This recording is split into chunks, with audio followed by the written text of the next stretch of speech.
"Ya Abu Bakar As-Siddiq, apa yang harus saya lakukan di sini? Menghukumi orang ini. Di sini ada yang melakukan pernikahan laki-laki dengan laki-laki." Maka Sayyidina Abu Bakar As-Siddiq mengumpulkan para sahabat. Bagaimana ini hukumannya untuk orang yang melakukan rumah tangga homoseksual seperti ini? Maka berunding dan yang dipakai itu adalah hukum yang dikatakan oleh Sayyidina Ali. Kata Sayyidina Ali, maka harus membakarlah orang tersebut.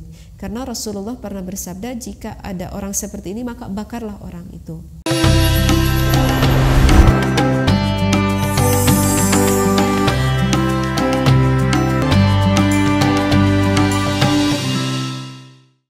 Assalamualaikum warahmatullahi wabarakatuh. Teh izin bertanya, apakah macam-macam seksual yang dilarang oleh agama? Terima kasih. Wassalamualaikum warahmatullahi wabarakatuh. Waalaikumsalam warahmatullahi wabarakatuh. Bismillah, alhamdulillah, wassalatu wassalamu ala rasulillah. Ada beberapa macam perilaku seksual mungkin ya yang dilarang oleh agama. Di antaranya itu adalah yang pertama itu adalah dikatakan itu seks anal kalau di dalam kitab Is'adur Rafiq, ataupun ada ya di dalam kitab yang lain dikatakan seks anal. Seks anal itu apa? Seks anal itu adalah di dalam berhubungan rumah tangga ada suami dan juga ada istri. Nah, suami meminta kepada istrinya berhubungan, tetapi suaminya itu melakukan bersetubuh badannya itu melakukan memasukkan hasyafahnya itu bukan dimasukkan ke dalam farji istrinya, tetapi memasukkan hasyafah suaminya itu ke anus istrinya. Jadi lewat belakang lah, lewat zubur artinya. Maka itu diharamkan oleh agama. Maka jika seorang suami melakukan seperti itu baik dengan alasan apapun, misalkan ingin mendapatkan kepuasan yang lebih sehingga istri merasa ingin membahagiakan kepada suaminya, itu tidak termasuk hal seperti itu. Karena itu adalah hal yang haram, hal yang tidak baik, dilarang begitu oleh agama gitu ya. Kalau di dalam bahasa kitabnya itu dinamakan lutiyatus shaghir. Jadi ini adalah pekerjaan yang dilakukan pada zaman Nabi Lut, yang shaghir, yang kecil seperti itu. Karena di sini kan ada hubungan antara suami dan istri. Jadi sekali lagi seks anal itu hukumnya haram ketika suami berhubungan intim dengan istrinya melewati belakang, melewati duburnya atau melewati anusnya. Baik dengan alasan apapun suami meminta, maka kita harus melarang suami tersebut. Gitu. Apakah kita akan berdosa ketika suami menginginkan kita hendak menolaknya? Untuk hal ini maka tidak akan berdosa, karena ini adalah sesuatu yang diharamkan. Yang kedua yang dilarang oleh agama itu ketika seorang suami ingin bergaul dengan istri-istri yang dia cintainya itu bersama-sama. Berarti ini adalah kasus untuk seorang suami yang berpoligami. Misalkan seorang suami yang mempunyai 2 istri, ataupun 3 istri, ataupun 4 istri. Terus kemudian si suami mengajak kepada istri-istri yang ia cintainya itu untuk berhubungan intim berbarengan seperti itu. Tetapi di dalam satu ranjang, mungkin dengan alasan apapun lah itu suaminya ya. Aduh, kalau sekelewatan gitu ya ini suami kalau menurut saya jika menginginkan hal seperti itu. Kenapa itu tidak dibolehkan oleh agama? Ya itu karena kelakuan seperti itu tidak ada muru'ah. Tidak ada muru'ah itu untuk seorang istri berbarengan dan juga dengan seorang suami walaupun suaminya itu sendiri. Karena itu menghilangkan muru'ahnya begitu. Dan sangat jelas itu akan menimbulkan mafsadah. Mafsadah di sini apa itu mafsadah di sini? Iya, karena kan seorang istri melihat aurat seorang istri yang lain. Apakah seorang istri melihat seorang istri yang lain itu ada aurat antara wanita dan wanita? Oh iya jelas. Antara wanita dan wanita juga ada aurat. Bima bainas surati warukbah. Ketika wanita melihat aurat antara pusar sampai lutut 2, maka itu adalah aurat. Apalagi yang dilihatnya adalah maaf-maaf ketika seorang suami bergaul dengan satu istri, kita yang satunya melihat, yang satunya melihat. Nah, maka itu sangat mafsadah, kerusakan yang sangat besar begitu di dalam agama. Jadi itu hukumnya bagaimana? Ya jelas itu hukumnya tidak boleh. Untuk yang ketiga yang dilarang oleh Allah itu adalah perempuan dengan perempuan. Mungkin bahasanya apa ya? Lesbian ya kalau sekarang. Lesbian. Jadi kalau lesbian itu perempuan dengan perempuan, itu hukumnya haram, tidak boleh.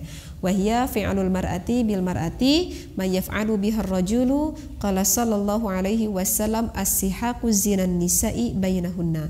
Kalau di dalam bahasa kitab itu dikatakan perempuan dengan perempuan itu adalah as-sihaq. As-sihaq itu adalah zinanun nisa, zinahnya seorang istri bainahunna dengan istri lagi, dengan perempuan lagi.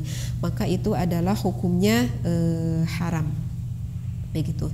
Bahkan Imam Ibnu Hajar Al-Haytami mengatakan bahwa Rasulullah Shallallahu Alaihi Wasallam pernah bersabda ya di dalam hadisnya bahwa Allah tidak akan menerima syahadat 3 orang atau 3 kelompok. Syahadat apa saja itu ya Rasulullah? Yaitu orang yang lesbian, yang kedua adalah orang yang homoseksual, yang ketiga adalah seorang yang berkuasa yang keji. Maka itu syahadatnya tidak akan diterima oleh Allah kecuali orang-orang tersebut bertaubat kepada Allah. Barulah Allah akan mengampuni sebagaimanapun besar dosanya orang tersebut. Begitu. Dan yang keempat yang dilarang oleh agama itu adalah homoseksual. Kalau homoseksual, kalau lesbian perempuan dengan perempuan. Kalau homoseksual berarti berlakunya laki-laki dengan laki-laki seperti yang dilakukan oleh waktu zaman Nabi Lut ya. Nabi Lut di sana ada perkampungan disebutnya kalau sekarang itu dikatakannya apa? Sodomi gitu ya. Sodomi itu kan yang melakukan seperti melakukan hubungan suami istri tetapi melewati dubur begitu ya, sodomi. Tetapi ini laki-laki dengan laki-laki kalau sodomi mah. Itu kan diambil dari waktu itu ada kampung Sadum gitu. Waktu zaman Nabi Lut. Jadi kampung itu kaum Sadum itu hampir seluruh kampungnya melakukan hal seperti itu. Bahkan Rasulullah pernah bersabda bahwa saya sangat takut sekali nanti saya khawatirkan umat saya melakukan hal-hal yang dilakukan oleh kaum Sadum. Ternyata memang benar ya. Na'udzubillah, sekarang saya sudah sering sekali melihat di video-video yang ada di YouTube dimanapun. Bahkan sekarang dia tidak merasa malu begitu. Bahkan laki-laki dan laki-laki itu melakukan pernikahan, entah menikahnya mungkin di luar negeri, mungkin entah di mana gitu ya, tetapi dengan warga Indonesia begitu. Dia tinggal serumah, dia layaknya seperti melakukan hubungan suami istri seperti itu. Bahwa sebetulnya sih di dalam homoseksual ini dikatakan akan terbagi, kata Rasulullah, akan terbagi menjadi 3 golongan. Yang pertama itu adalah ketika seorang lelaki yang hanya suka hanya suka saja begitu. Jadi perasaan laki-laki itu ketika melihat seorang perempuan itu tidak ada birahi sama sekali. Tetapi ketika melihat laki-laki yang dia sukai ada rasa birahi seperti itu. Itu yang pertama. Yang kedua adalah homoseksual yang hanya melakukan berjabatan tangan. Mungkin ya lebih dari berjabatan tangan, mungkin seperti itu. Dan yang ketiga adalah homoseksual yang mana laki-laki dan laki-laki melakukan seperti layaknya rumah tangga, seperti suami dan juga istri, bahkan melakukan hubungan seksual yaitu dengan cara sodomi itu tersebut. Maka ini yang ketiga adalah yang sangat dilaknat oleh Allah Subhanahu wa taala. Bahkan untuk pelaku homoseksual ini tersendiri pernah terjadi pada zaman Khalid bin Walid, pada zaman sahabat Khalid bin Walid. Pada saat itu Khalid bin Walid berada di di pinggir-pinggir daerah Arab lah, di sisi-sisi daerah Arab. Kemudian Khalid bin Walid menemukan ada seorang keluarga, ternyata keluarga itu adalah suami dan suami begitu. Artinya laki-laki dan laki-laki.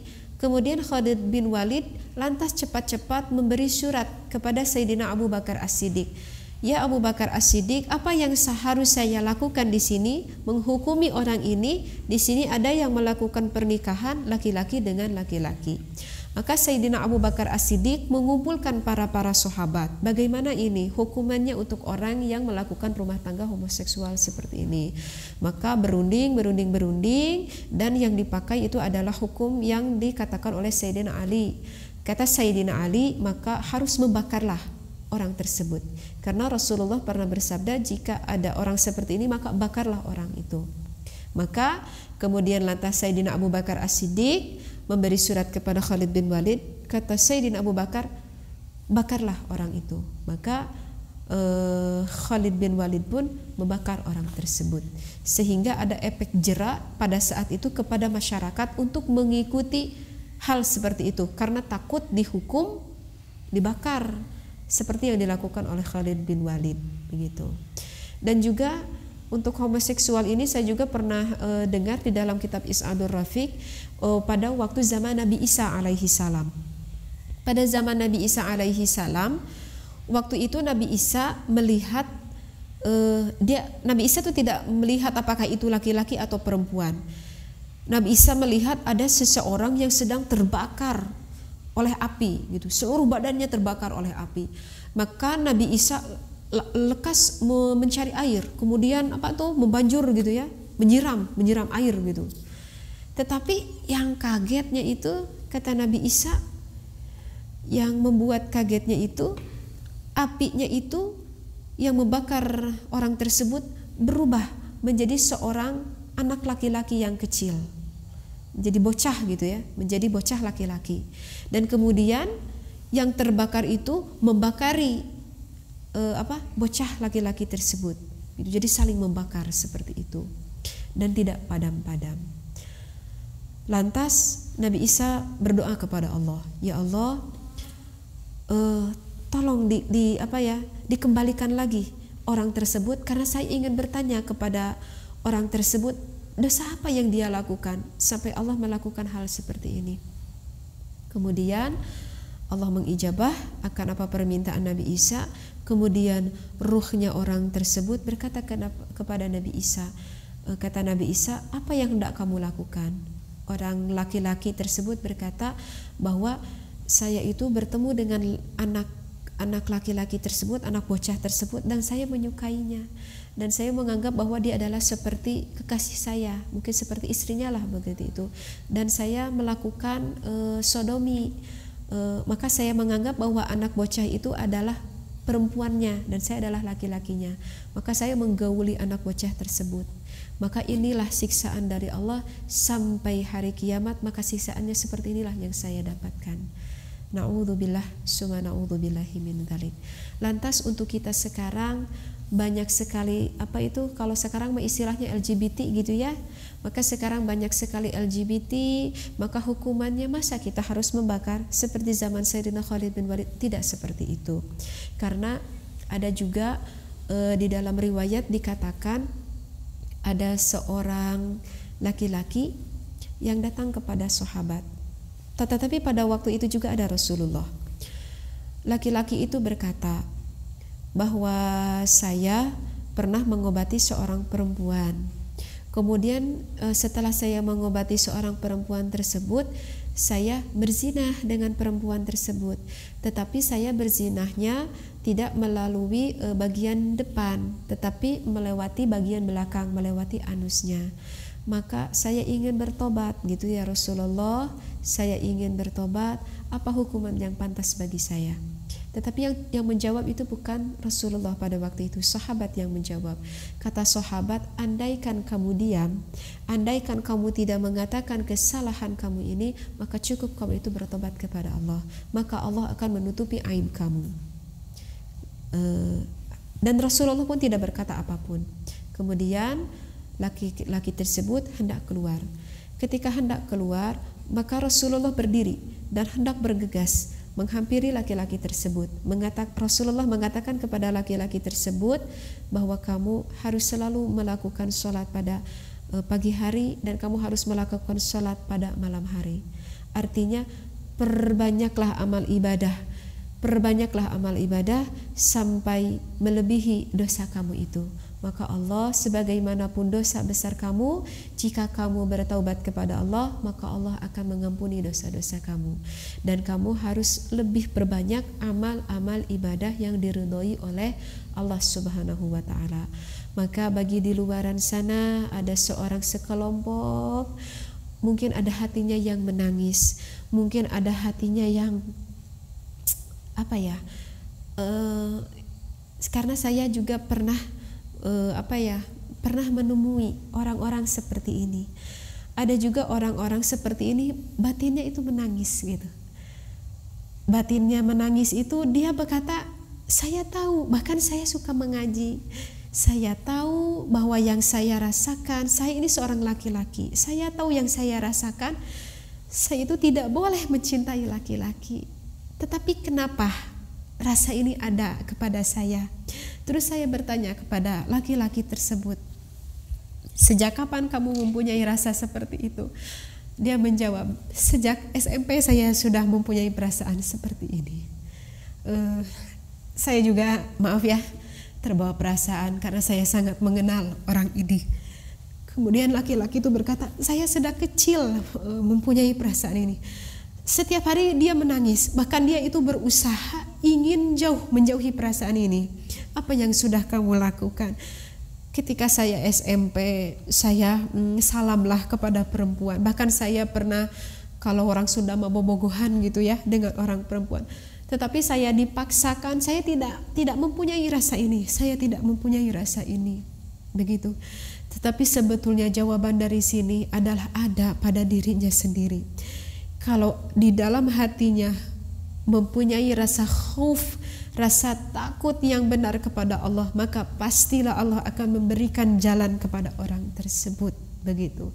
Tetapi kalau orang tersebut di dalam hatinya tidak ada rasa khauf, tidak ada rasa takut kepada Allah, maka dikhawatirkan orang tersebut justru akan semakin merajalela. Dia akan semakin terus menuruti akan apa hawa nafsunya itu tersendiri. Jadi bagi di luar sana yang mempunyai perasaan perempuan dengan perempuan, laki-laki dengan laki-laki, mari kita berdoakan bersama-sama, moga Allah memberikan hidayah taufik kepada orang tersebut, sehingga mempunyai rasa takut yang besar kepada Allah. Karena yang bisa menyembuhkan penyakit ini siapa? Bukan orang lain. Ibunya sendiri tidak bisa menyembuhkan, ayahnya sendiri tidak bisa menyembuhkan. Yang bisa menyembuhkan adalah dirinya, dia itu sendiri ya. Mudah-mudahan kita diraksa oleh Allah dan juga anak turunan kita diraksa oleh Allah dari penyakit seperti ini ya. Na'udzubillah summa na'udzubillah. Dan untuk yang kelima, untuk yang terakhir, yang seksual yang dilarang oleh Allah itu adalah seorang yang melakukan hubungan kepada hewan. Nah, ini juga sama dilarang oleh Allah, begitu ya. Penerangan ini saya diambil dari sarahnya Sulam At-Taufiq dan juga di dalam kitab Fathul Qarib. Bagi yang bisa membacanya ataupun mengetahui ilmunya, maka mari kita bersama-sama untuk mengkaji kembali. Wabillahi taufiq wal hidayah. Wassalamualaikum warahmatullahi wabarakatuh.